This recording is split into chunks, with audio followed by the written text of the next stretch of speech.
Hello and welcome to Fox 32's Year in Review. I'm Dawn Hasbrook and thank you for joining us as we look back at some of the most memorable stories from 2018. In 2018, Illinois elected a new governor. J.B. Pritzker easily ousted Governor Bruce Rauner on Election Day. And one of Pritzker's top priorities is to go green and ease the state's marijuana laws. Our political editor Mike Flannery spoke to Pritzker right after Election Day. After thanking voters at a transit stop, the governor-elect talked about Illinois government's most pressing problem, its chronic addiction to spending more than it has. We're going to focus on efficiencies in state government. We're going to focus on, the opportunity to bring revenue to the state, like, for example, legalizing marijuana. Treating cannabis more or less like alcohol has already been the subject of a series of public hearings. Proposed legislation is already pending in the General Assembly. Lawmakers must approve it here, unlike in Michigan, where a large majority of voters just legalized cannabis in a referendum. We have an opportunity here in Illinois to bring $700 million of revenue to the state to create jobs across the state, production facilities, dispensaries. Also on the agenda, expunging arrest and conviction records for previous marijuana-related crimes.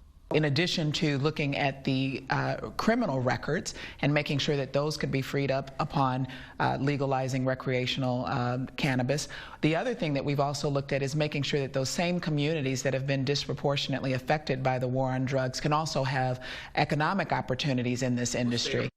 In addition to pot, the governor-elect wants to tap another new revenue source, betting on professional sports. Pritzker says he'd like to move quickly, but the National Football League, among others, may try to block him unless they're cut in for a piece of the action. I'm political editor Mike Flannery. Back to you. 2018 also marked two tragedies for Chicago's finest. Police Commander Paul Bauer was killed responding to the scene at the Thompson Center in February. And in November, Officer Samuel Jimenez lost his life responding to a gunman at Mercy Hospital.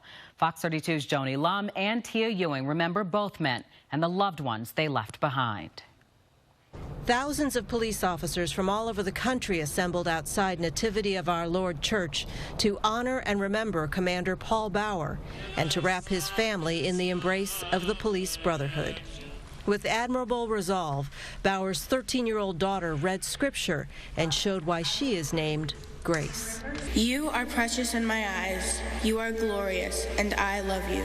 The word of the Lord. Thanks be to God. Hearts have been broken since Commander Bauer was killed in the line of duty Tuesday outside the Thompson Center. Bauer was with the department 31 years, worked on all sides of the city, and was regarded as a superhero in a police uniform. Commander Paul Bauer embodied the best of Chicago. Paul always did more than what was asked. And he did so with honor and humility for 31 years in the Chicago Police Department. Yet the true measure of his devotion cannot be counted in years. It can only be counted by the lives he touched, and those are beyond measure. Superintendent Eddie Johnson emphasized that Bauer's wife, Erin, is the brave one now. Erin, the courage you've displayed in these days is just phenomenal. You have propped up a police department, and we thank you for that. As former Mayor Richard M. Daley, Governor Rauner, and several aldermen looked on, Bauer's wife and daughter were given the flag that draped the casket. In the middle of Bridgeport, a 21-gun salute.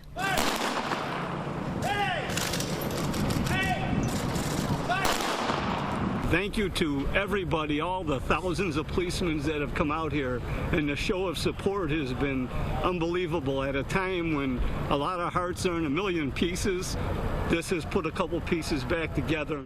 Officers of the 18th District were especially impacted. They were assembled out here on the sidewalk outside the church, some of them staying behind to talk about their loss, their memories of Commander Bauer, and their pain. But they say they are encouraged by the goodness of the citizens of Chicago. Joni Lum, Fox 32 News. It was a service fit for a fallen hero killed in the line of duty, the father of Ebony, Julian, and Angelina. Our brother Samuel may come to the eternal table of Christ who lives and reigns forever and ever. Cardinal Blaise Cupich presided over the service for 28-year-old Samuel Jimenez. The governor, the mayor, the police superintendent, fellow CPD officers, and law enforcement from around the country was in attendance. We all understand that as soon as we pin that star or badge on, we run this incredible risk. Tragedy hit for the second time this year for the Chicago Police Department. This time it was here at Mercy Hospital on November 19th. An all-call went out over the radio to officers on patrol. It was a domestic situation that turned deadly. I heard the words he gave his life, and I always kind of cringe when I hear those words because he didn't give his life. His life was taken from him. It was stolen from him by a coward. Without knowing the danger he was rushing into, he and his partner jumped into action to help his fellow officers and protect whomever was on the other end of that 911 call. Jimenez was a graduate from Foreman College and Career Academy. He was on the force less than 2 years. He always wanted to be a police officer. He will give you a hand even if you never asked for it. He was simply just there. Thank you. I love you, brother. A private burial happened at Ridgewood Memorial Park. In Des Plaines, Tia Ewing, Fox 32 News. 2018 also saw a trial that was 4 years in the making. Police officer Jason Van Dyke even took the stand to testify about the shooting of Laquan McDonald back in 2014. But it did not help his case. He was convicted and is now awaiting sentencing. Larry Ellen takes you back to decision day when the verdict came down. We, the jury, find the defendant, Jason Van Dyke, guilty of aggravated battery with a firearm, first shot. It took Jason Van Dyke 14 seconds to pump 16 shots into Laquan McDonald. It took 2 minutes today for a court clerk to rattle off 16 shots, reading a verdict form which showed Van Dyke was guilty of aggravated battery for each one. He did beat the first-degree murder charge, but the jury did convict him of second-degree murder, finding that his belief that Laquan McDonald posed a deadly threat was not a reasonable one. We, the jury, find the defendant, Jason Van Dyke, guilty of second-degree murder. Van Dyke sat stone-faced through it all, as did his wife, sitting a few feet away. Judge Vincent Gaughan denied the defense motion that he remain free on bond pending sentencing, and Van Dyke was led handcuffed out of the courtroom. That he was an absolute sacrificial lamb. He was sacrificed by his leaders, by political leaders, by our supposed community leaders, and it was all for one reason, to save themselves. Van Dyke's attorneys say his family took some solace in knowing that a first-degree murder conviction would have carried a sentence of 45 years to life. They had their life back, so they were looking at this was a death sentence, so there's a sense of relief. There really is. Van Dyke's potential sentence is unclear. Second-degree murder carries a sentence of probation to 20 years, but aggravated battery with a firearm carries 6 to 30 years. And if those 16 counts are stacked consecutively, he could face decades behind bars. This is a gratifying verdict. We are all pleased that we have been successful in our pursuit for justice for Laquan McDonald. Much more still ahead, including the mayor's bombshell announcement that shocked the city of Chicago. That's next.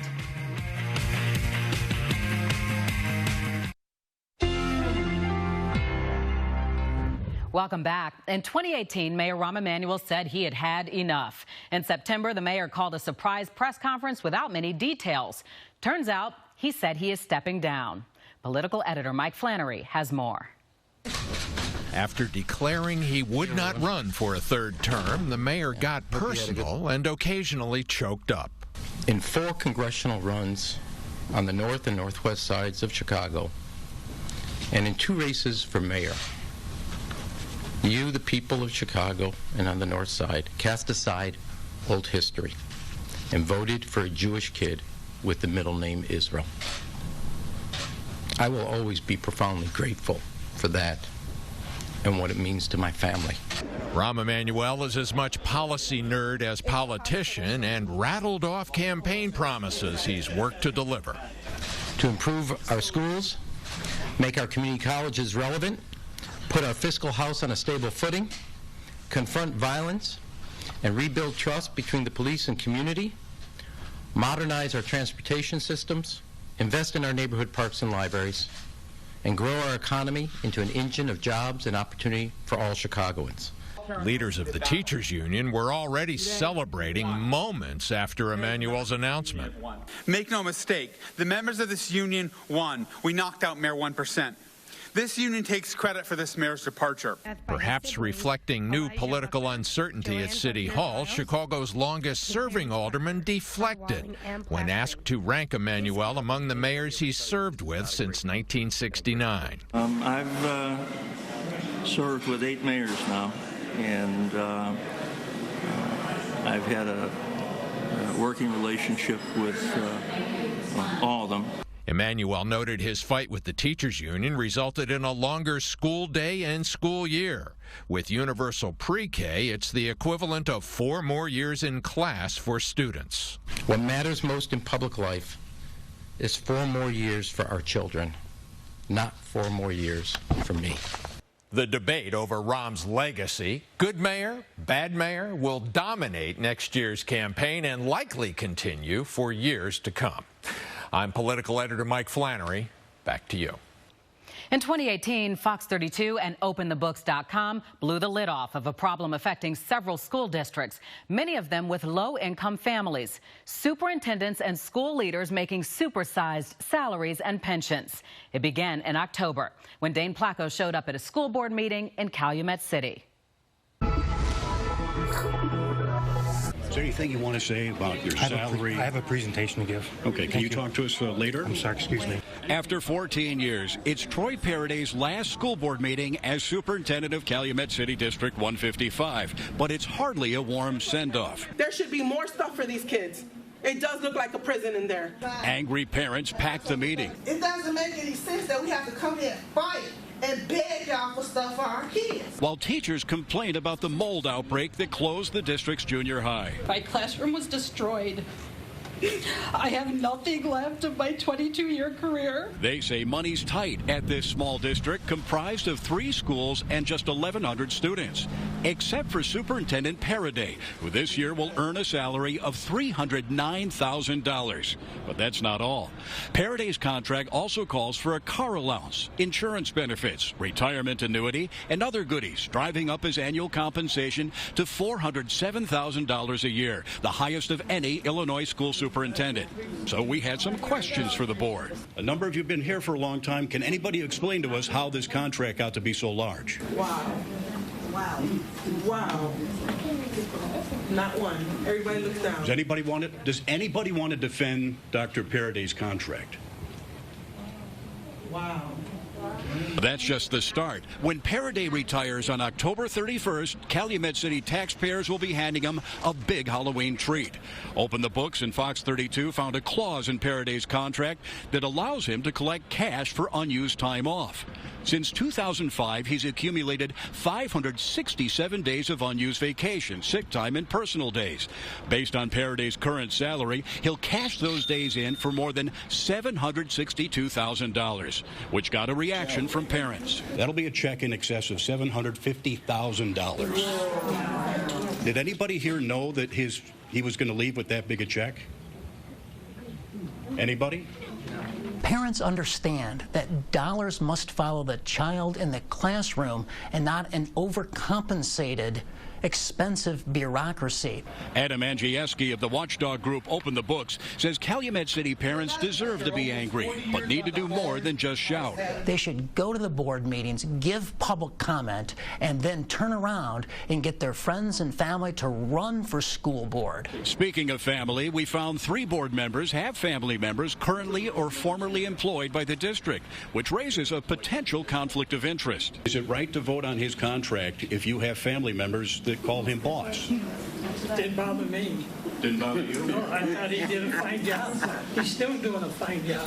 That job will end in a few weeks, allowing Paraday to begin collecting a pension of over $300,000 a year at just 56 years of age, leaving struggling parents to wonder, Wow, how did we let that happen? In Calumet City, Dane Placo, Fox 32 News.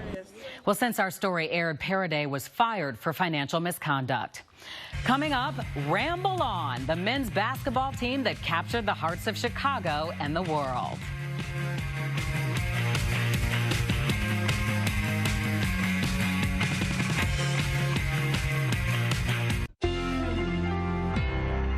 The Loyola Ramblers men's basketball team became the Cinderella story of this year's NCAA men's basketball tournament. Fox 32's Shea Pepler was in Atlanta when the Ramblers knocked off Kansas State, punching their ticket to the Final Four.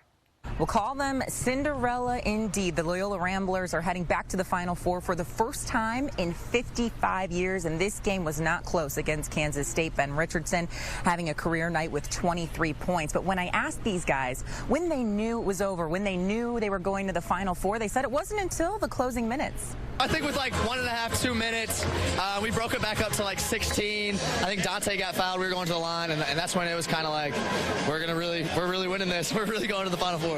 The good thing about it is they're mature. They waited to that long. You know, some guys celebrate too early and you can lose it. But these guys, you know, when we started subbing, and then, you know, a lot of love in this team. I mean, the bear hugs were so real. We got so many unselfish guys, and we have so many weapons, and like we've been saying, it can be anybody's night, you know. And we've shown that so far this tournament. I mean, each one of these guys has had a big night. We knew we belonged, and we never doubted ourselves, not 1 second. You know, I mean, we hit some big time shots, but you know, we just proved to the nation and proved to the world that we belong here, and this is no fluke. I'm going to San Antonio. That's going to be great. So there was a little bit of breaking news regarding Sister Jean after the game. She has 2 brackets, one of which she calls her Cinderella bracket, and that one has the Loyola Ramblers winning the entire NCAA tournament. In Atlanta at Phillips Arena, I'm Shea Pepler for Fox 32. Kanye West always seems 2018 was no different. This year's big event was Kanye's visit to the Oval Office and his meeting with the president. Our Jake Hamilton tracked him down in Chicago and got his take. Really quick, hey man, how does it feel to be home in Chicago? It feels great, bro. What do you got going on? What's here? What's going on right now? Oh, I came out here with Chance to work on his album, and I've just been hanging out with my friends. How long have you been in town for? Relationship with the city? I love the city, and I'm gonna be here a lot more. What are you gonna do whenever you come back? What makes you want to come back to Chicago? Well, it's a super inspiring place that made me who I am, and I believe there's some work that I can contribute to. Do you still feel love from the city of Chicago? Definitely. Look at all this love right here. Yeah. A few days ago, President Trump was bragging, saying, hey, you know what, at least Kanye likes me. If you had a message you could send back to President Trump, what would you say to him? I like him. You like him too? Yeah. All right, Kanye, hey, thank you so much. Still ahead, an incredible journey to parenthood. Sports anchor Lou Canellis and his wife Monica share their emotional story next.